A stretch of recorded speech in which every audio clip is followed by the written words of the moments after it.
अस्सलाम वालेकुम दोस्तों, क्या हाल चाल है? ठीक ठाक है, उम्मीद करता हूँ आप सब खैरियत से होंगे। तो आज का हमारा टॉपिक है नमूनिया। नमूनिया क्या होता है और ये किस वजह से होता है और इससे बचाव कैसे मुमकिन है, तो इसके ऊपर बात करेंगे। और नमूनिया कितनी किस्म का होता है इसके ऊपर बात करेंगे। इसके बारे में आपको बताते हैं कि ये किन किन वजूहत की वजह से होता है। सबसे पहले तो ये कि नमूनिया होता है कि ये नमूनिया जो है हमारे दोनों लंग्स का जो है वो इन्फेक्शन है। वो किसी भी वजह से इन्फेक्शन हो सकता है। वो वायरल भी हो सकता है, बैक्टीरियल भी हो सकता है, फिंजाई भी हो सकता है। तो इसमें किसी वजह से भी जो है जब इन्फेक्शन होता है तो वो एक नमूनिया की शक्ल इख्तियार कर लेता है। तो नमूनिया जो है एक सीवियर कंडीशन होती है जिसमें सांस लेने में काफी ज्यादा दुश्वारी होती है। लेकिन वायरल नमूनिया जो है वो सेटल हो जाता है कुछ देर में। लेकिन जो बैक्टीरियल नमूनिया होता है वो ज्यादा खतरनाक होता है बनिस्बत जो वायरल नमूनिया के। वायरल नमूनिया समटाइम ऐसे होता है कि बाद दफा तो मेडिसिन लेने की जरूरत नहीं पड़ती और ये अपने फ्यू डेज जो अपने डेज होते हैं वो पूरे करके ये ठीक हो जाता है। लेकिन इसकी बनिस्बत जो है ये बैक्टीरियल इन्फेक्शन जो है ये जब होता है तो ये काफी ज्यादा मुश्किल पैदा कर देता है, जिसकी वजह से बहुत सी प्रॉब्लम्स हो जाती हैं। जैसे कि आपको हाई ग्रेड फीवर होना शुरू हो जाता है। फीवर की जो है वो रीडिंग जो है 102 फ़ारेनहाइट स्केल के ऊपर ही होती है।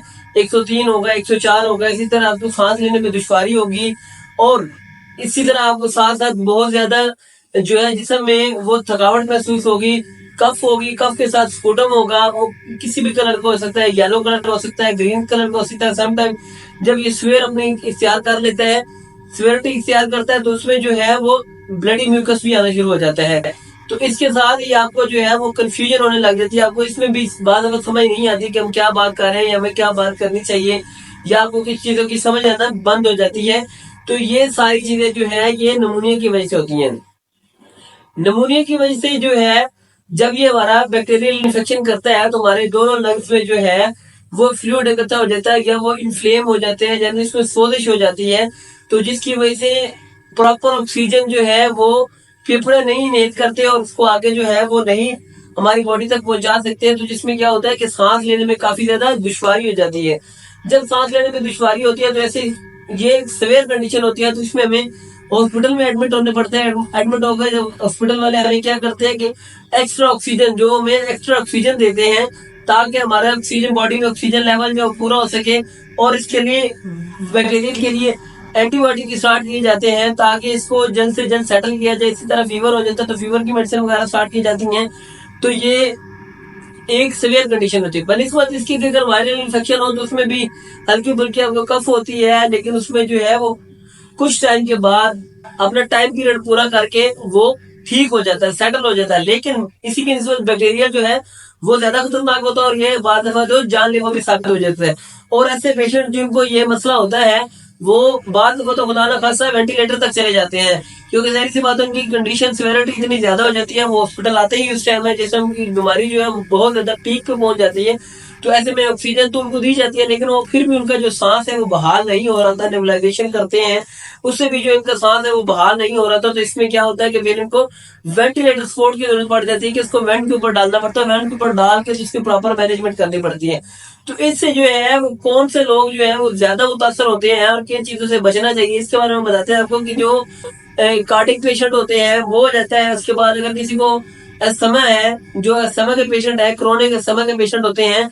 इस तरह COPD chronic obstructive pulmonary disease के पेशेंट होते हैं।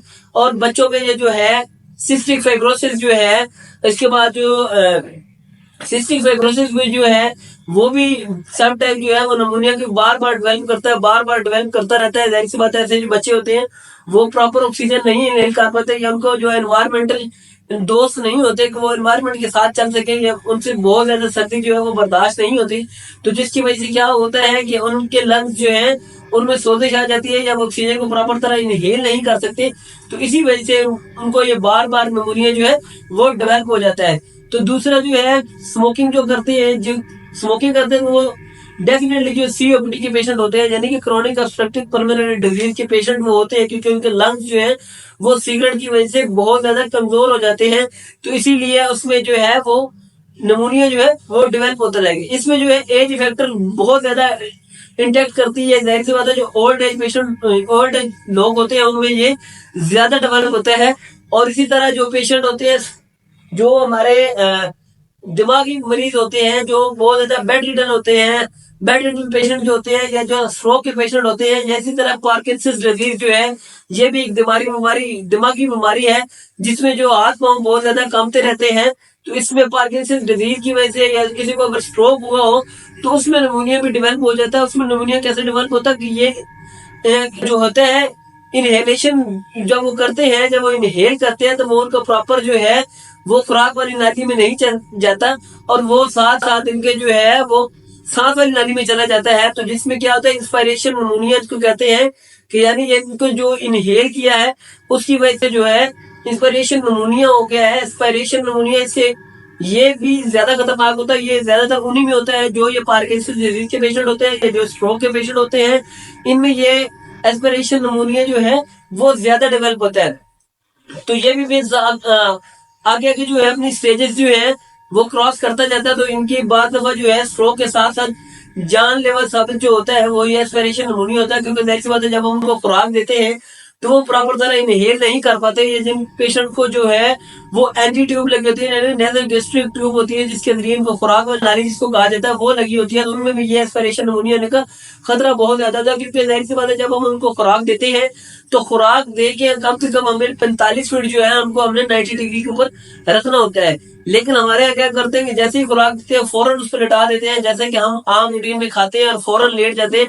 ये भी एस्पिरेशन निमोनिया की ही एक अलामत बन जाती है। बात है बात वैसे होता है कि स्टमक जो हमारा वापस की तरफ फेंकता है, तो जैसे ही वो या कोई वॉमिट वगैरह आती है तो इससे में हम लेटे होते हैं सीधे, तो वो क्या होता है वो बाहर तो जाती नहीं है, वो इनहेल हो जाती है, और वो एस्पिरेशन निमोनिया का सबब बनती है कि वो हमारी सांस वाली ट्रैकिया में चली जाती है और सांस वाली नाली में जाती है। तो जिसकी वजह से क्या होता है कि निमोनिया डेवलप हो जाता है। तो ऐसे पेशेंट जिनको हमने 90 डिग्री पर रखना होता है, लेकिन हम इसको खुराक देकर फौरन लिटा देते हैं, क्योंकि वो ले ही लिक्विड फॉर्म रहे हैं, उनमें कोई सॉलिड या सेमी सॉलिड तो है नहीं। तो ऐसे ही जैसे ही फौरन लिटाते हैं तो क्या होता है कि वो खुराक जो है उसी नाली के थ्रू वापस आ जाती है।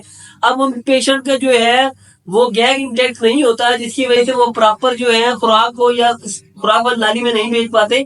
तो इसमें क्या होता है कि वही जो खुराक होती है, जो लिक्विड होता है, जो पानी दिया होता है, वो वापस उनके फेफड़ों में चले जाता है। तो ये भी एस्पिरेशन निमोनिया होता है, और ये एक सीवियर कंडीशन है। इससे जो है बंदे की मौत भी वाकई हो जाती है। अब इससे बचा कर जा सकता है कि जैसे ही आपको अगर खुदा न खासा है हाई ग्रेड फीवर हो, तो साथ आपको कफ हो, स्पूटन हो, तो आपने प्रॉपर अपना चेकअप करवाना है। उसमें ये डिफाइन करना होता है कि ये आया कि ये बैक्टीरियल इन्फेक्शन है या फिर वायरल है। लेकिन वायरल तो खुद ब खुद सेटल हो जाता है, लेकिन कुछ वायरस जैसे कोविड-19 था तो उसका ट्रीटमेंट 100% जरूरी था। है वो भी वायरस था, लेकिन वो एक स्ट्रॉन्ग वायरस था, इसकी कोई लिमिट नहीं थी, क्योंकि ये इन्होंने बहुत से पेशेंट को मुतासर किया, ये बहुत से लोगों को इन्होंने मुतासर किया जो ऑलरेडी ही जो स्टमक में जो हमारे लंग्स के जो मरीज थे, जिनमें कोई अस्थमा वगैरह था या सिस्टिक फाइब्रोसिस था, जिस तरह सीओपीडी के पेशेंट थे, इनमें जो है वो बहुत ज्यादा इफेक्ट किया उसने। इसी के निस्बत अगर बैक्टीरियल हो तो उसका इलाज 100% स्टार्ट नहीं कर लेना चाहिए, क्योंकि खुदा ना करता ये बाद में जो है सिवियरिटी इख्तियार कर देगा तो ये जानलेवा साबित होगा। इसमें क्या होगा, अगर तो आत्मनोशी करते हैं तो उसको भाई बिल्कुल बंद कर दे, छोड़ दे। इस तरह और अल्कोहल कंजम्पशन है, जैसे कि आप कोई शराब वगैरह या इस तरह की कोई भी आइस वगैरह पीते हैं तो उसको भाई कतई छोड़ दे। अगर वो अस्थमा का पेशेंट है तो वो अपना प्रॉपर जो है इनहेल जो उनको इनहेलर दिया जाता है वो बाकायदगी से लें, और उसके बाद जब वो बाहर निकले तो अपने मुंह को अच्छी तरह ढांप के निकले, ताकि बाहर की जो है वो डस्ट एलर्जी ना पड़े, क्योंकि जैसे ही डस्ट एलर्जी पड़ेगी उनको साथ ही फ्लू वगैरह स्टार्ट हो जाएगा। फ्लू से क्या होगा, उनको एस्पिरेशन निमोनिया होने का निमोनिया होने का खतरा जो है वो ज्यादा बढ़ जाता है बनिस्बत दूसरे लोगों के, आम लोगों की। इस तरह जो सीओपीडी के पेशेंट है, क्रोनिक ऑब्स्ट्रक्टिव पल्मोनरी डिजीज के पेशेंट है, तो उनको भी चाहिए कि वक्तन फवक्तन अपना चेकअप करवाता रहा करें। इसमें इन्वेस्टिगेशन क्या है कि चेस्ट एक्सरे होता है, इसके बाद सिटी चेस्ट होता है, साथ इसके अलामतों में जो है वो चेस्ट पेन भी होती है, चेस्ट पेन भी होती है, इसी तरह स्वेयर अब्डोमेन पेन भी होती है। तो ये सारी अलामतें जो है, अगर इसके साथ आपको कफ भी है और उसके बाद आपको साथ हाई ग्रेड फीवर भी हो रहा है, आपको अब्डोमेन पेन भी हो रही है, चेस्ट पेन भी हो रही है, तो ये सारी चीजें जो है ये निमोनिया होने की अलामतें हैं। इसके ऊपर इसको आपने इग्नोर नहीं करना, आपने प्रॉपर अपना चेकअप करवाना है। तो इसी तरह जो लोग समय वाले वो बाहर निकले तो मुंह शूट ढाक के निकले, जो सीओपीडी के पेशेंट है वो प्रॉपर अपना इलाज करवाएं। और इसी तरह अगर वो खुदा ना खास्ता कोई अभी भी स्मोकिंग वगैरह करते हैं तो उसको छोड़ दें, और इसी तरह अपनी हेल्थी डाइट इस्तेमाल करें। इसके बाद जी जब वो बाहर निकले तो अपना प्रॉपर सेफ्टी करके निकले। तो थैंक यू सो मच। ये पब्लिक अवेयरनेस मैसेज होते हैं, इनको आगे जरूर शेयर किया करें। मेरे यूट्यूब चैनल को सब्सक्राइब कर दिया करें। Thank you so much. Allah Hafiz.